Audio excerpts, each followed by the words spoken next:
Bonjour à tous, nouveau mois et nouvelle semaine sur Nyon Région Télévision. Voici la quotidienne du lundi 2 novembre. Aujourd'hui, interview à distance avec Yves Froidevaux, secrétaire général de la SPV, Société pédagogique vaudoise, qui détaille et commente évidemment la situation sanitaire dans le milieu scolaire. En sport, l'arrêt du championnat de football concerne pratiquement tous les échelons. On revient sur cette décision avec Adler da Silva, joueur du Stade Nyonnais, accompagné de Benoît Briand, capitaine de l'US Terre Sainte. Ensuite, en culture, visite en images de l'exposition Dessine-moi une affiche au collège de Nyon-Marans, une rétrospective du travail créatif réalisé par plus de 120 stagiaires. Pour commencer, en news, on s'intéresse au budget 2020 de la ville de Nyon avec le municipal en charge des finances, Claude Uldry, qui détaille ce budget 2020 déficitaire de 10,5 millions, un déficit jugé raisonnable dans un contexte exceptionnel. La ville de Nyon a présenté son projet de budget 2021 et c'est un budget déficitaire. Claude Uldry, est-ce que vous pourriez nous donner les grandes lignes de ce budget? Oui, volontiers. En fait, on pourrait résumer ce budget 2021 à un seul chiffre, c'est 3,8 millions. Ces 3,8 millions, en fait, c'est la péréquation verticale et horizontale qui vont peser en plus par rapport à 2020. Alors 3,8 millions, certes, mais un budget déficitaire de plus de 10 millions de francs. Oui, on passe de 8,5 millions en 2020 de déficit à 10,5 millions effectivement pour 2021 prévu. Alors ça s'explique par plusieurs éléments. Est-ce que vous pourriez nous donner les grands éléments qui arrivent à ce déficit du budget 2021 ? Nous avons effectivement ces 3,8 millions qui pèsent pour pratiquement la totalité des 4 millions plus de déficit. Et là-dessus, nous avons que 200 000 francs en fait, de charges supplémentaires liées vraiment à la maîtrise de la ville. On dit toujours que pour une commune, elle peut finalement tabler sur un budget de 5 à 10%, voire 15% pour entamer des projets, que tout le reste, ce sont des charges fixes et puis les effets de la péréquation. Est-ce que vous confirmez ce chiffre? Est-ce que vous pourriez m'expliquer finalement sur quelle marge de manœuvre peut compter une municipalité telle que celle de la ville de Nyon? Alors effectivement, le mot charge maîtrisable est très difficile à définir, mais vos chiffres sont justes. On peut parler de 15% de charges maîtrisables pour une ville. Il y a tout de même une bonne nouvelle dans tout ça, c'est-à-dire que les subventions qui étaient accordées aux associations, cette année, elles vont de nouveau être distribuées de plein droit. Oui, la municipalité a renoncé, comme en 2019 et 2020, à garder ces 5% de coupe dans les subventions sportives et culturelles et on revient au budget de 2018, c'est-à-dire à des subventions à 100%. Alors évidemment, inutile de rappeler la situation dans laquelle tout un chacun vit, la pandémie. Est-ce qu'elle a une influence sur le projet de budget tel qu'il a été élaboré pour 2021 ? Oui, elle a une influence particulièrement dans les investissements puisque nous avons décidé de sortir certains projets qui avaient été mis de côté, qui avaient été mis au frigo. Nous allons investir, si possible, 45 millions et non plus une trentaine comme en 2020. Oui, et puis ça concerne des gros investissements, la construction du nouvel hôtel de police, le lancement des études relatives à la construction du complexe multisport de Colevray ou encore la mise en souterrain du parking de Pertan. Mais ce ne sont pas les seuls investissements. Non, nous avons effectivement 2 préavis qui sont déposés devant le Conseil qui concernent la rénovation du centre sportif du Rocher, la rénovation du centre-ville. Ce sont 2 crédits d'études, mais qui sont quand même à eux seuls de pratiquement 4 millions. Et nous avons les autres objets que vous avez cités. Finalement, c'est une bonne période pour investir puisque les effets de cette pandémie se feraient sentir qu'à partir de 2022. Oui, c'est surtout des investissements qui, normalement, avec les marchés publics, devraient pouvoir revenir à des entreprises locales, si c'est possible. En conclusion, qu'est-ce qu'on pourrait dire finalement? Que la ville de Nyon est toujours en soutien de l'économie locale et c'est la raison de ce projet de budget 2021? Oui, nous essayons bien entendu d'être en soutien et comme l'a dit notre syndic tout à l'heure, nous avons aussi un plan écologique avec ce soutien qui occasionne pas mal de dépenses intéressantes pour les commerçants.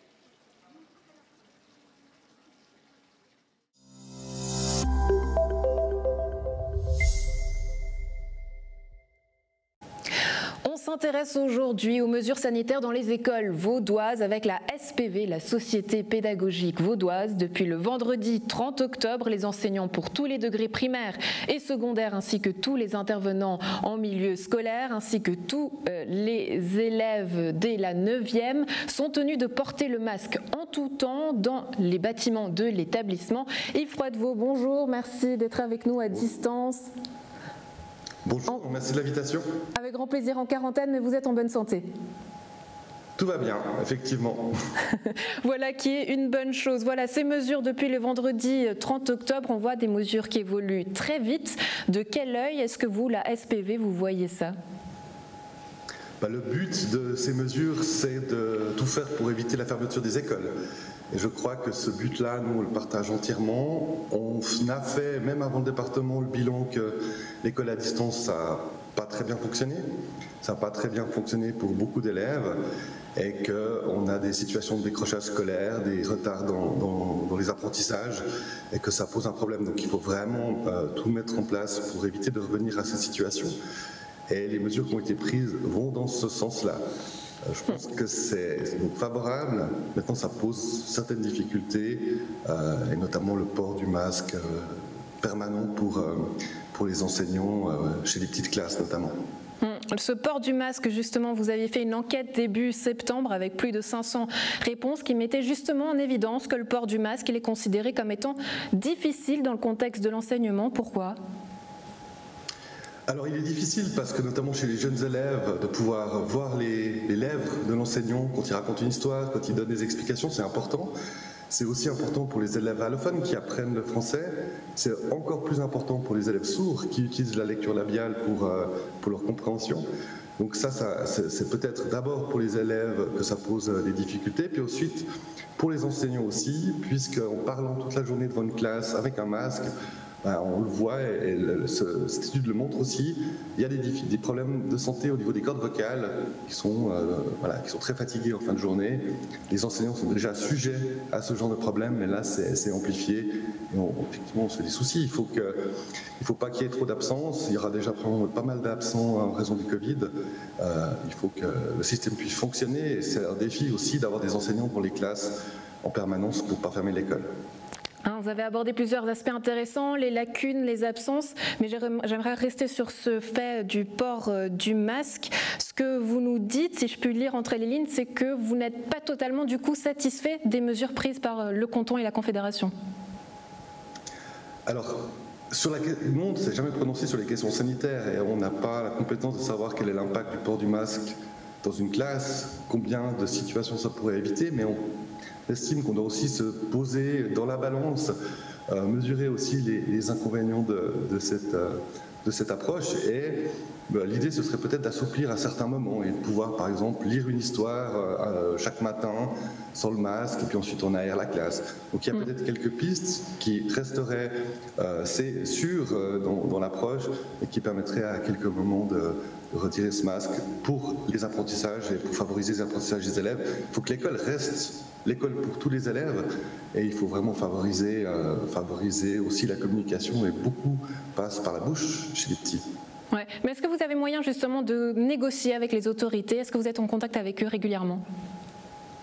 Alors on a régulièrement des contacts sur cette question. C'est une décision qui a été prise très récemment.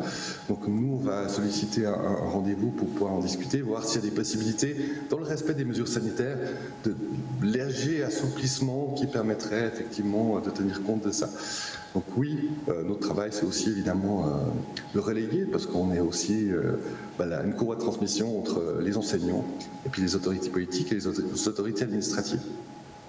Vous citiez tout à l'heure les lacunes de certains élèves. Aujourd'hui, quel bilan est-ce que vous en faites? Est-ce que ces lacunes ont pu être rattrapées ou pas du tout? Alors c'est souvent des élèves qui avaient déjà des lacunes au départ, qui ont eu des lacunes qui ont augmenté. Il y a des ressources qui ont été mises en place, à notre avis. Peu de ressources encore pour aider ces élèves. On pense qu'il faut mettre effectivement, comme on dit chez nous, le paquet pour essayer de récupérer ces situations. Et pour eux, effectivement, un deuxième confinement, une deuxième situation d'école fermée, ce serait, je pense, assez grave. Et il faut vraiment tout faire pour éviter ça et probablement prendre plus de mesures pour aider ces élèves et combler ces lacunes. Si on se penche sur les documents envoyés par le canton de Vaud, c'est Zlaha Marel et Rebecca Ruiz qui signent ce document, plusieurs niveaux, niveau 1, 2, 3, 4. Le 4, dernier des niveaux, mesure en cas de fermeture de tous les établissements. C'est ce que vous nous disiez en introduction, ça serait le cas totalement à éviter. On l'a vu, enfin c'est ce que vous nous dites, l'école à la maison, ça ne fonctionne pas tant bien que ça. C'est clair. Alors à un moment donné, peut-être que la situation sanitaire fera que le choix ne sera pas posé, il faudra fermer. Ce qui nous inquiète aujourd'hui, même si dans sa présentation récente, Mme Marel disait qu'il y avait des outils qui avaient été mis en place, probablement que c'est bien d'avoir des outils, mais ça restera très compliqué quand même de faire l'école à la maison. Tous les parents qui nous regardent ont pu faire ce constat-là. On n'a pas forcément l'espace pour ça, on n'a pas forcément le matériel technique pour ça, et puis aussi le temps de s'occuper des enfants. Et parfois aussi, il y a un manque de motivation au bout d'un certain nombre de semaines et de jours sans être physiquement à l'école. Et un autre point que vous citiez, c'était la mise en quarantaine de certains élèves qui pose finalement un problème aux enseignants, qui les met dans une situation particulière. Quels sont les retours que vous avez eus ? Alors, peu de classes ont fermé, à ma connaissance, au primaire. Il y a eu des classes au secondaire. La mise en quarantaine des élèves, finalement, c'est traité aujourd'hui quand c'est des individus traités comme un élève qui est malade habituellement. Donc le travail lui est transmis et puis il doit le faire à la maison si effectivement il n'est pas malade et qu'il peut faire ce travail. Donc c'est traité finalement comme une absence maladie. En soi, c'est pas un problème. Ce qui est plus compliqué, c'est quand il y a des fermetures de classe, que ce soit une classe ou bien une école complète. Et là, il faudra, au bout d'un certain temps, mettre quand même de l'enseignement à distance en place. Alors, si c'est sur de courte durée, je pense que c'est tout à fait jouable et pas problématique. C'est évidemment quelques semaines, quelques mois, comme on a vécu en mars, avril, mai, qui serait aujourd'hui, je pense, assez désastreux pour beaucoup d'élèves. Aujourd'hui, selon vous, quelles sont les priorités pour les prochaines semaines, les prochains mois à venir ? Alors, la priorité, c'est évidemment d'éviter cette fermeture en prenant des mesures sanitaires les plus pertinentes possibles, mais en analysant aussi leur proportionnalité par rapport aux risques et aux défauts qu'elles ont. Donc c'est, je pense, un équilibre difficile à trouver. Et puis là, on est aussi là pour relayer ce que dit le terrain. Je pense que le port du masque, dans un premier temps, était relativement bien accepté, même si c'était difficile. Cette obligation, effectivement, a fait réagir, notamment des enseignants de 1, 2, de 3, 4, qui voient des grosses difficultés. Donc vraiment, la priorité maintenant, c'est d'assurer la sécurité sanitaire des enseignants, des professionnels, des élèves, et puis de garder ces classes ouvertes, mais que l'école reste l'école et qu'on puisse quand même y apprendre et que tous les élèves y soient intégrés. Je parlais des sourds avant, et il faut qu'on trouve des solutions, par exemple des masques transparents pour ces élèves-là. Yves Froide-Vaux, secrétaire général de la SPV, la Société pédagogique vaudoise. Merci beaucoup d'avoir été avec nous et d'avoir répondu à nos questions. Merci à vous, bonne journée.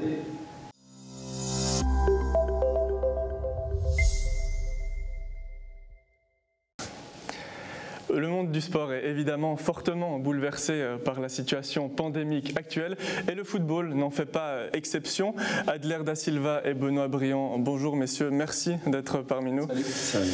Alors on va commencer avec toi Adler, tu es joueur au FC Stade Lyonnais et puis depuis 10 jours il n'y a plus de foot, alors comment est-ce qu'on le vit ? On le vit mal. On voulait tous continuer et encore une fois on a dû stopper les matchs. Encore une fois, puisque c'était déjà le cas en mars, tu étais déjà dans l'équipe du Stade Lyonnais. On va faire le point juste un peu après. Avec Benoît aussi, Benoît Briand, capitaine de l'US Terre Sainte. Merci d'être avec nous. C'est la même chose, à Terre Sainte, on ne joue plus depuis 10 jours et c'est compliqué déjà. Ouais, c'est une situation assez atypique. C'est vrai qu'on n'est pas forcément préparé à ce genre de situation, mais bon, je crois qu'il y a des choses beaucoup plus importantes aujourd'hui et nous, on doit juste faire face, quoi. Il y a des choses importantes, mais on va parler de foot parce que c'est pour ça qu'on est là aujourd'hui. Avec le Stade Lyonnais notamment, 8e après presque un tour, vous avez pu réaliser 12 matchs déjà. Comment est-ce qu'on voit cette première partie de saison ? Beaucoup de points perdus. Je pense que tout le monde s'attendait à ce qu'on fasse mieux. Et là, on était sur une bonne lancée Ça arrive au mauvais moment, si on peut dire. Au très mauvais moment. Du côté de Terre Sainte, aussi un milieu de classement, comme le Stade Lyonnais, sauf que le Stade Lyonnais est qu'à 3 points de la deuxième place. Terre Sainte un petit peu plus loin. Le championnat, pour l'instant, voilà, il y a une victoire, défaite. On alterne un peu de tout à Terre Sainte. Oui, on alterne le bon et le moins bon. On arrive à faire des points contre les équipes de tête et tout d'un coup perdre des matchs contre des équipes un petit peu moins fortes, si je puis dire. Donc c'est ça. Encore le dernier match à Vevey, on arrive à prendre les 3 points. Donc c'est une saison un petit peu bizarre, je dirais. Mais après, on est au milieu de tableau et je pense très honnêtement, c'est notre place aujourd'hui. C'est la première ligue, c'est l'échelon en dessous de la Promotion League. L'écart qui sépare les deux divisions, il est grand. Ouais, je pense qu'il est grand, surtout au niveau du rythme. Après, je pense peut-être sur un match, on peut taquiner une Première Ligue promotion, mais sur une saison, je pense que la différence est grande et surtout, on l'a vu, on a joué contre Nyon en préparation. Je pense que le niveau était quand même un poil différent. Adler, toi, tu joues donc au Stade Lyonnais Promotion League, c'est l'échelon à la frontière du professionnalisme. D'ailleurs, c'est le premier échelon qui ne joue pas, si on peut dire comme ça, puisque la Challenge League et la Super League jouent. C'est encore plus frustrant, ça, de savoir que ceux qui sont un tout petit peu meilleurs, si on peut dire ça comme ça, eux ils jouent.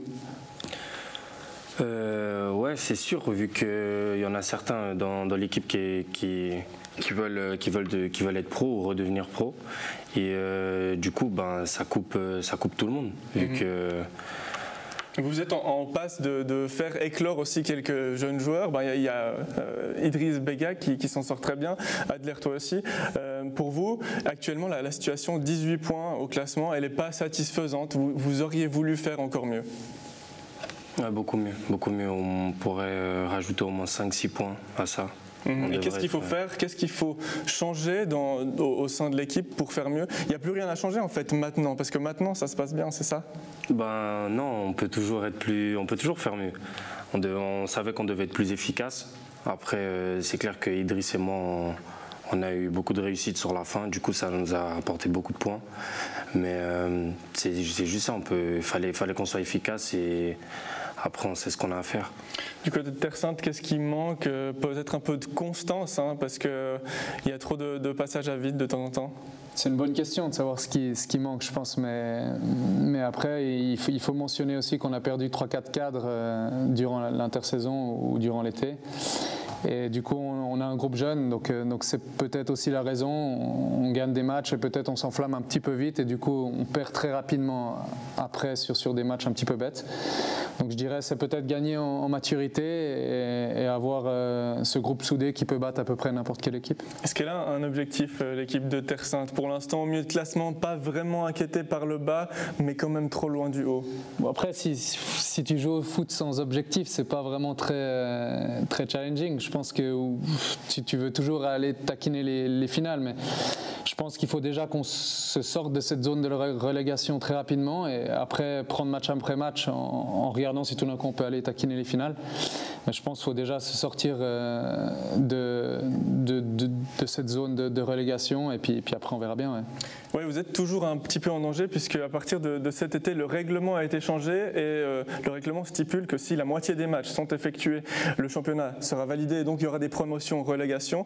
Du côté du Stade Lyonnais, on peut encore se permettre de regarder en haut puisqu'il y a Yverdon, mais il y a aussi une deuxième place qui, en fonction des licences attribuées en Challenge League, pourrait vous revenir et ça c'est votre objectif, la deuxième place si on peut dire. Ouais, Yverdon ils sont quand même larges devant, du coup je pense que faut qu'on se doit de finir deuxième. Finir deuxième et pour Terre Sainte, ne pas finir donc dans cette zone, mais on regarde quand même vers le haut. Messieurs, votre programme maintenant c'est quoi? Vous allez vous reposer, c'est ça? Peut-être on va commencer avec Adler. Non, oui, après certes, le coach a dit que qu'on devait se reposer, mais après, faut quand même maintenir un peu le rythme, on sait jamais. Il faut quand même rester à un minimum en forme. Le foot ne reprendra quand même pas avant 2021. On a un petit peu le temps de voir venir. Du côté de Terre Sainte, comment est-ce qu'on va se maintenir?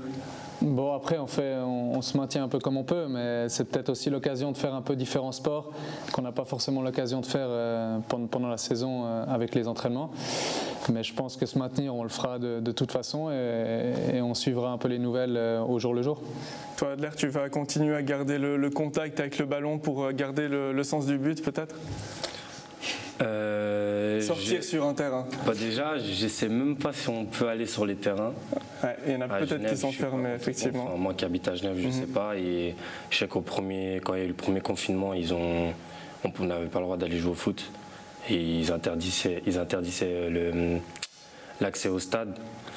Et du coup, je ne sais pas comment je vais faire ça. Après, ça sera plus des choses à la maison, courir dehors, ce genre de trucs. Ouais, on va se maintenir comme on peut en espérant que ça reprenne et que la situation soit bonne pour tout le monde. Merci messieurs et bonne suite. Merci à toi. Merci.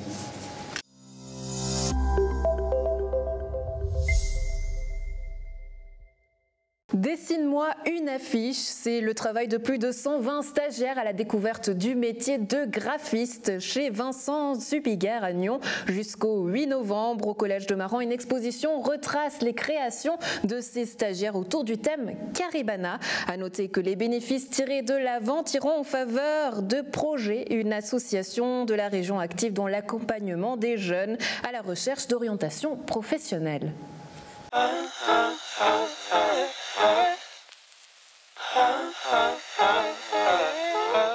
Dessine-moi une affiche, c'est un projet qui est né il y a pas mal de temps, un peu plus de 20 ans déjà. C'est une première stagiaire qui est venue en 1997, je crois. À un moment, on était en train de travailler sur l'affiche du festival 1998. Et pourquoi le Caribana? On est dans une région qui accueille pas mal de festivals, c'est vrai. En 98 et 99, mon bureau a réalisé les affiches du festival. Et c'est assez naturellement qu'on s'est orienté sur ce thème-là pour les affiches qui ont été réalisées dans le bureau.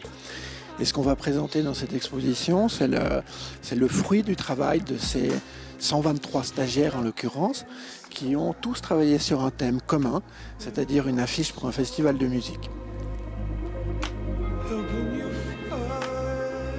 J'ai un métier qui est un métier qui fait assez rêver, c'est un métier de couleur, c'est un métier de dessin, donc beaucoup de jeunes sont intéressés malgré tout par ce métier.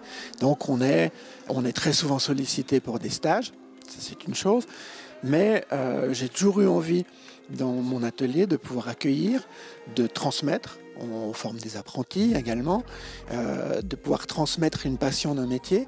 Tout ce qu'on voit là, c'est le résultat de ces stages, c'est le résultat d'un travail parfois ardu, parfois extrêmement créatif, mais c'est un accompagnement, c'est d'arriver au bout de quelque chose, c'est de donner la possibilité aux jeunes de s'exprimer. Et effectivement, quelque chose qui me rend extrêmement triste, c'est de voir des jeunes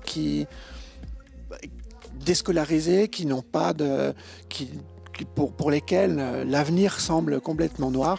Et je pense qu'on doit tous, en tant qu'adultes, leur donner un petit peu de notre temps, leur donner notre confiance et voilà, leur dire qu'ils font partie du monde et qu'ils ont beaucoup de ressources en eux.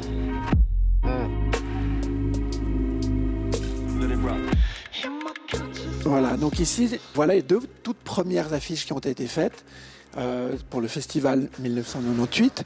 Donc c'est une affiche qui a été réalisée en 1997 parce qu'on travaillait toujours à l'avance pour le festival. Donc c'était Stéphanie, si ma mémoire est bonne, mais ça fait déjà pas mal d'années quand même. Voilà, ici on est dans une section qu'on a appelée personnages et on peut voir des affiches qui peuvent se répondre. Alors là, c'est un cas un petit peu particulier pour celle-ci, parce que là, c'est un stagiaire de 6 ans qui est venu au bureau, en l'occurrence. C'est le fils d'un de mes collaborateurs. Confinement oblige, donc il a travaillé sur cette affiche qu'on a mis en regard avec cette affiche d'un stagiaire qui avait 17 ans, je crois à l'époque, 16 ou 17 ans, qui est une affiche assez incroyable, avec une maîtrise du dessin qui est tout à fait surprenante. On est encore dans cette section avec 2 affiches totalement incroyables, qui sont vraiment des affiches très professionnelles, qui mériteraient d'être peut-être même dans un livre de graphisme. On présente également dans l'exposition quelques planches sur des tables où on peut distinguer ici en fait tout le processus de travail, c'est-à-dire qu'on commence par des petites maquettes simplement crayonnées en noir-blanc.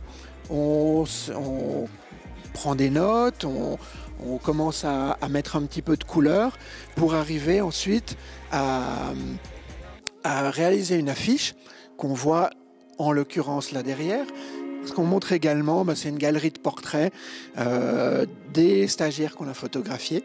On a mis ceux qu'on a pu retrouver. On a essayé de les retrouver tous pour les inviter à venir visiter l'exposition. Et dans le livre qu'on a publié, on a également ajouté l'âge que les stagiaires avaient au moment où ils ont dessiné l'affiche.